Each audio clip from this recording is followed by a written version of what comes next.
Baik, ketemu lagi dengan Mufid di sini. Masih ingat dengan video yang kemarin, sesi kemarin, 5 tips di Microsoft Word part 1. Di sana sudah saya bahas ya. Dan ternyata banyak yang meminta saya untuk dibahas. Di kolom komentar banyak yang minta lanjut, banyak yang lanjut, hampir semua komentar meminta untuk dilanjutkan. So, sesi kali ini saya akan coba lanjutkan 5 tips di Microsoft Word part kedua. Ini adalah video ke 210. Jadi bagi kawan-kawan yang baru saja mampir di channel ini adalah channel pendidikan. Saya cobakan satu hari satu video tutorial. Remeh bagi kita, bisa luar biasa bagi sama. Yang udah subscribe makasih ya. Yang belum subscribe saya tunggu, yang nggak subscribe saya doakan semoga segera subscribe. Kita mulai saja video ke 210. Selamat pagi, selamat siang, selamat sore, selamat malam. Assalamualaikum warahmatullahi wabarakatuh. Salam sejahtera untuk kita semuanya. Om Swastiastu, Namo Buddhaya, Shalom, salam kebajikan. Masih ketemu dengan Mufid di sini yang masih belajar untuk berbagi. Berbagi apa? Berbagi tentang tutorial untuk pendidikan, tips dan triksnya. Masih dengan tema yang sama juga, remeh bagi kita. Bisa jadi luar biasa untuk sesama, itu yang masih saya pegang. Semoga apa yang saya bagikan menjadi kebermanfaatan untuk sesama. Dan bismillah, mohon doanya. Satu hari satu video tutorial. Yuk. Kita akan mulai saja. Kemarin kita sudah ada 5 ya. Ada 5 tipe. Jadi 5 tips. Kalau yang baru mulai lihat video di sesi ini, cek aja di video sebelumnya atau di description box saya sertakan untuk linknya. Jadi kita sudah bahas. Saya akan mulai dari menu ke-6 atau lanjutan dari kemarin, yaitu menu translate. Saya coba siapkan untuk nih, misalkan ini saya punya sebuah makalah atau sebuah tulisan berbahasa Inggris, Pinocchio. Di Pinocchio ini masih berbahasa Inggris. Bagaimana caranya isi teks ini kita coba translatekan, kita coba terjemahkan. Kalau biasa kita kenal Google Translate, sebetulnya di Word itu ada. Kita coba ya. Nih, saya akan cobakan nih. Di sini ada Pinocchio, caranya adalah masuk di bagian review. Ingat di bagian review. Setelah itu di sini ada translate. Ada translate selection, ada translate dokumen. Kita coba masing-masing satu-satu. Yang pertama, saya mau translate selection dulu. Nah, kita select saja dulu. Kita select yang apa yang mau kita translate. Ini saya blok. Misalkan separagraf ya. Setelah itu saya tunggu sebentar. Nah, jadi ini. Di bagian pojok sini sudah muncul translate-nya. Di sebuah kota ada toko dan sebagainya. Terus kalau mau kita taruh gimana? Tinggal di enter aja. Setelah itu kita klik insert. Nih, terlihat bahwa ini adalah translate-nya. Ini saya ganti warnanya misalkan jadi warna biru. Nah, ini adalah bahasa Inggrisnya, ini adalah translate-nya. Mudah kan? Kalau translate-nya menggunakan bahasa lain gimana? Tinggal dicek aja di bagian sini. Jangan Indonesian. Misalkan saya ganti menjadi yang saya nggak tahu juga ya, pakai bahasa Italian misalkan. Nunggu sebentar udah jadi nih. Ini tinggal saya enter aja. Setelah itu insert. Nah, di sini akan muncul. Ini saya ganti warna aja ya. Ini saya biar terlihat bedanya. Berarti misalkan saya ganti warna kuning, merah bolehlah merah. Ini adalah versi bahasa Inggris, yang warna hitam, yang warna biru adalah versi bahasa Indonesia, yang warna merah adalah versi bahasa apa tadi? Bahasa Italia.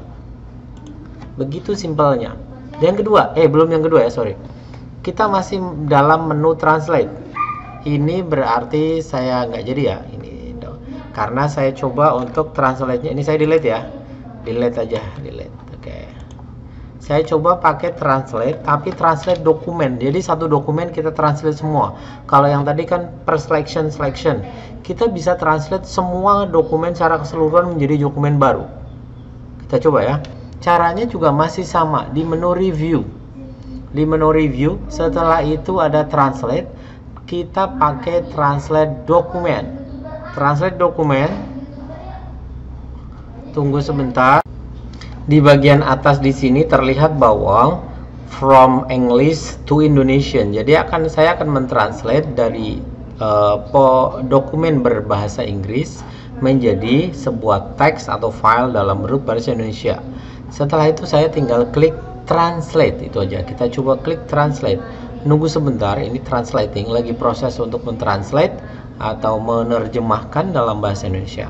Maka sudah jadi nih satu file berisi file bahasa Indonesia. Kalau saya lihatkan, ini ada dua. Yang bagian ini, sebentar saya sebelahkan aja ya, biar terlihat bedanya. Yang ini, mana? Nih, saya geser aja. Ini adalah yang berbahasa Inggris tadi asalnya, yang tadi kita coba translate pakai from English to Indonesian. Di sini hasilnya di sebuah kota dan sebagainya, ini adalah hasilnya. Kita langsung translate dalam satu file ya, satu dokumen ke dokumen yang lain. Kalau yang tadi selection, yang ini langsung satu dokumen bisa. Kalau di bagian bawah saya ceknya ini creepy, di sini berarti yang menyeramkan ada. Berarti tertranslate dalam bahasa Indonesia. Kalau mau ganti, misalkan saya klik di sini aja. Sama kayak tadi langkahnya, berarti di bagian review. Setelah itu translator, saya perbesar dulu ya. Di sini bagian review, translate dokumen, maka akan munculnya seperti ini. Setelah itu kita coba cek dalam bahasa apa ya. Misalkan akan kita rubah menjadi bahasa yang kita nggak tahu aja bagaimana. Sama-sama nggak tahu ya. Dalam bahasa apa ya? Bahasa Arabik ini kan. Misal aja nih, saya juga belum pernah ini. Saya coba translate dalam bahasa Arabik, nunggu sebentar, translate, nanti nunggu ada checklist muncul, udah jadi. Nah, ini hasil dari translate. Saya nggak tahu ya, karena saya juga tidak bisa bahasa Arab dengan baik dan benar. Tapi ini adalah hasil dari translate yang hasil dari translate kita dalam bentuk bahasa Arab. Nah, ini aslinya dalam bahasa Inggris, kita translate dalam bentuk bahasa Arab. Gimana? Mudah, tapi hasilnya powerful dan sangat cakep. Kita masuk ke tips kedua. Kalau lanjut berarti ke 7, 6, 7, atau tips kedua lah untuk sesi ini. Lanjut ya. Menu kedua yaitu masih erat kaitannya dengan tab review. Masih dalam tab review, sebelahnya translate, yaitu read loud speech, atau orang biasa bilang itu adalah text to speech. Jadi kalau yang males baca, pengennya sekedar dengerin aja, cuma dengerin tapi memahami sambil ngantuk-ngantuk mungkin, itu ada namanya read loud speech. Di sini bisa kita read loud speech berdasarkan selection atau all juga ada. Di sini kalau saya klik read loud speech. The goddess put Pinocchio in bed and gave her the medicine. Well, drink this medicine, then you will heal faster. After that went home. Yes, said the goddess. Oke, terdengar ya? Atau misalkan gini, saya arahkan kursor dari paling atas, klik, maka dia akan memulai untuk read loud speech atau text to speech. Kita mulai. Semoga terdengar ya. Pinocchio. In a city, there is a store belonging to the grandfather of the Geppetto doll maker. It would be nice if this sweet doll being a kid. Untuk menghentikannya tinggal kita klik aja. Untuk menghentikan tinggal klik lagi read loud speech. Kita mulai yang pakai teks bahasa Indonesia ya. Kalau ini kan pakai bahasa Inggris. Cuman saya belum menemukan yang aksennya aksen non bule. Itu saya belum nemu. Misalkan ini. Ini pun aksennya masih aksen bule, jadi masih kurang begitu cakep sebetulnya. Semoga nanti ada yang menemukan, atau ada yang sudah menemukan, tulis di kolom komentar ya, Pak Pamfit kalah kurang pengalaman. Kalau bisa kok bisa pakai aksen Jawa misalkan, atau pakai aksen Indonesia, itu akan jauh lebih baik. Saya dikasih tahu ya. Ini saya tahunya baru yang aksen bule. Ini lihat. Pinocchio. Di sebuah kota, ada toko milik kakek pembuat boneka Geppetto. Akan lebih baik jika boneka manis ini menjadi anak-anak. Ya, aksennya masih aksen orang bule. Jadi read aloud-nya masih itu. Jadi semoga nantinya ada yang bisa mendapatkan dengan aksen-aksen sesuai dengan negara masing-masing. Misalkan bahasa Indonesia dengan aksen bahasa Indonesia akan jauh lebih baik. Itu untuk tips yang kedua. Sebelum ke tips yang ketiga, iklan dulu boleh ya? Sebentar aja. Jangan lupa jika posisinya masih merah ini seperti ini, diklik saja, subscribe-nya diklik, setelah itu loncengnya juga diklik untuk semuanya. Bagi yang belum, saya tunggu untuk klik subscribe dan loncengnya. Baik, menu yang ketiga atau ke-8, tips yang ke-8 adalah tulis tangan. Tulis tangan di sini sebetulnya kita bisa menambahkan tulisan tangan kita di Word. Kalau saya biasa bahas menulis tangan di PowerPoint, yang ini sebetulnya kita bisa menulis tangan di Word. Ingat, di Microsoft Word. Saya cobakan, saya simulasikan, misalkan saya punya soal kayak gini nih. Saya pengen menyelesaikan soal ini tapi langsung ditulis tangan di Word itu, di file Word itu. Ini misalkan ada soal matematika nih. Selesaikanlah sistem persamaan berikut. Ada persamaan matematika. Caranya adalah sederhana. Ada di bagian draw. Di bagian menu tab draw di sini. Di tab draw di sini itu ada macam-macamnya. Bisa menggunakan, ada eraser, ada draw with touch. Kalau yang layarnya komputernya layarnya layar sentuh. Bagi kawan-kawan yang mungkin komputernya belum layar sentuh, maka menggunakan fasilitas di sini. Di sini ada pensil macam-macamnya. Di sini kita bisa atur, bahkan kita bisa add pen, pensil, pen atau highlighter. Di sini kita bisa menambahkan, misal ya saya pakainya pen. Di sini kita bisa atur ketebalannya di berapa, ketebalan nulisnya, tintanya, dan warnanya itu apa. Warnanya misalkan saya pakai warna biru. Berarti nanti kalau saya klik ini, di sini saya akan menulis warna biru. Gitu ya. Saya akan coba. Misalkan saya mau menyelesaikan soal itu. Soal yang ada di depan kita, berarti saya coba selesaikan menggunakan ini. Saya tinggal nulis aja. Di sini ada 3x plus 2y min 1, berarti saya tinggal tulis. Ini berarti kali 2, yang ini kali 3. Berarti di sini menjadi 6x plus 4y sama dengan min 2. Di sini berarti menjadi 6x min 15y sama dengan 36. Ini tinggal kurangi, berarti ini jadi 0. Ini berarti menjadi min plus 19y. Di sini menjadi min 38. Berarti y sama dengan min 2. Y sama dengan min 2, X sama dengan berapa? X masukkan ke sini. Berarti jadinya di sini ada 3X plus 2Y sama dengan min 1. Ini berarti min 2. Di sini 3X plus berarti sama dengan min 1. 3X sama dengan taruh sana. Berarti jadinya X sama dengan 1. Gitu ya. Jadi bisa kita lakukan menggunakan ini di Word loh. Bisa kita lakukan ini.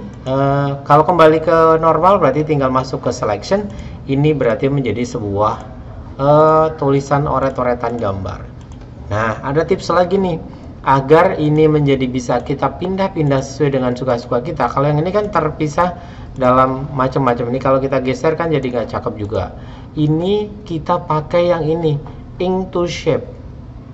Pakai model yang ini. Kalau pakai ink to shape yang ini, maka tulisan kita nanti dalam satu shape jadinya. Jadi ini berarti kali 2 kali 3. Di sini ada 6x plus 4y sama dengan min 2. Di sini ada 6x min 15y sama dengan 36.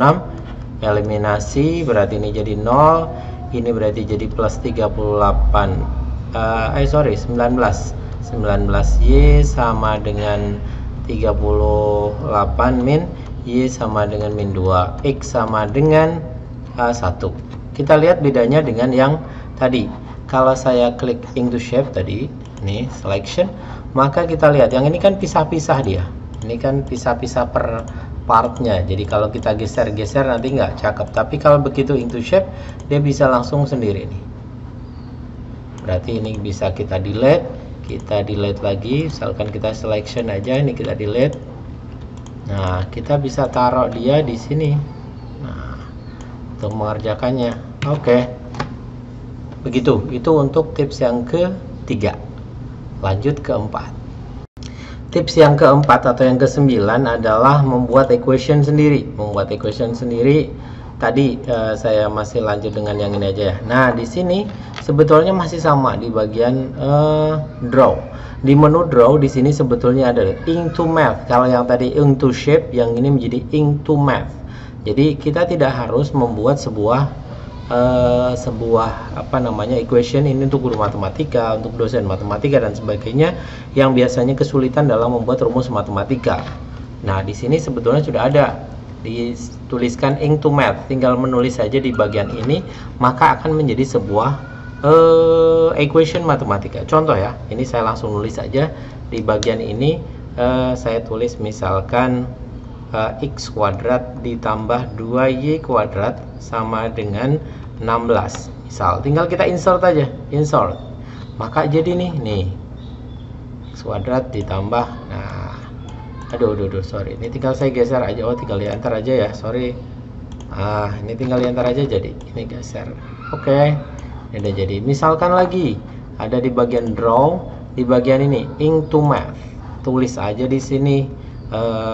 Bahkan dia bisa erase ya, misalkan belum jadi ya. Contoh previewnya ada di sini.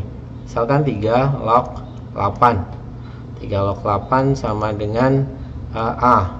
Di sini saya nulis lagi 2 log 7 sama dengan B. Nah, di sini terlihat ada sesuatu yang nggak pas nih. Ini kan harusnya 7 pengennya, tinggal di erase saja, di delete dulu. Nah, ini 7-nya di erase. Saya akan nulis lagi di sini write angkanya 7 misalkan nih. Angka 7. Nah, jadi kan setelah udah di previewnya udah muncul bagus, insert. Jadi, oh sorry saya salah ya. Penempatan ini yang saya salah di kursor ya. Ini saya tinggal cut aja, saya keluarkan untuk equationnya, saya paste saja, sorry. Nah, tips ke-10 perlu nggak? Pasti udah videonya udah panjang banget ternyata ya. Ya udahlah, satu lagi agak-agak cepet ya. Tips ke-10 adalah sebetulnya Bapak dan Ibu kawan-kawan semuanya itu sudah kenal dengan format pointer tentunya. Di bagian home ada format pointer, tetapi biasanya yang saya lakukan itu kan format pointer hanya menggunakan satu kali klik. Yang ini sebetulnya bisa double klik untuk format pointer. Jadi kita menginginkan misalkan saya pengen ini di angka nomor 1 adalah si Pinocchio ini. Setelah itu ini kalau saya enter, kan akan muncul angka 2. Angka 2 ini sesuai dengan formatnya. Nah, format ini sebetulnya biasanya saya pakai ini aja. Ini setelah itu saya format pointer, setelah itu saya klik, maka jadi. Setelah itu saya pakai format pointer lagi, klik jadi. Tetapi yang ini saya tidak menggunakan satu kali klik format pointer, tapi double klik format pointer. Tujuannya apa? Misalkan ini saya pengen ini yang beda aja dulu deh. Misalkan yang ketiga ini beda formatnya. Nah, saya pengen menseleksi format yang ini. Saya klik 2 kali, klik. Maka kalau saya klik ke sini, dia akan tetap ada, si format pointer itu tetap ada nih. Jadi dia bisa bekerja untuk satu dokumen itu. Kalau satu kali klik kan contoh nih, saya pencet ESC ya, atau untuk meng-cancel ya. Misalkan saya klik ini, saya akan sesuaikan satu kali format pointer, klik ke sini kan udah nggak ada format pointernya. Maka double klik lah, kayak shift format pointer. Jadi begitu saya klik di sini, saya klik 2 kali format pointernya, maka jadi dia format pointernya masih tetap ada nih. Masih tetap ada. Oke. Itu mungkin sedikit tips. Kalau mau perlu saya bahas lagi, saya mesti punya sebetulnya beberapa banyak tentang tips di Microsoft Word atau Microsoft PowerPoint atau Microsoft Excel atau apapun. Jika kawan-kawan menginginkan beberapa tips itu, tulis di kolom komentar ya. Di kolom komentar di bawah video ini. Kalau merasa suka silahkan jempol ke atas, kalau nggak suka jempol ke bawah juga boleh. Tulis komentar kalau berhasil, kalau bermanfaat silahkan share ke kawan-kawan atau ke media sosial Bapak Ibu agar kebermanfaatan lebih. Saya cukupkan untuk sesi kali ini. Mohon maaf videonya panjang banget. Kalau bosen saya mohon maaf ya. Kurangnya mohon dimaafkan, lebihnya jika memang ada silahkan bisa dimanfaatkan sebesar-besarnya. Saya cukupkan untuk sesi kali ini. Salam. Terima kasih. Semoga apa yang saya sampaikan bisa bermanfaat, semoga bisa menjadikan tambahan informasi. Jika memang dirasa informasi ini menarik, silahkan like. Jika memang informasi ini bermanfaat, silahkan share di media sosial. Jika memang butuh updating data dari saya setiap hari, silahkan subscribe dan tekan tombol loncengnya. Terima kasih. Salam dari saya. Assalamualaikum warahmatullahi wabarakatuh.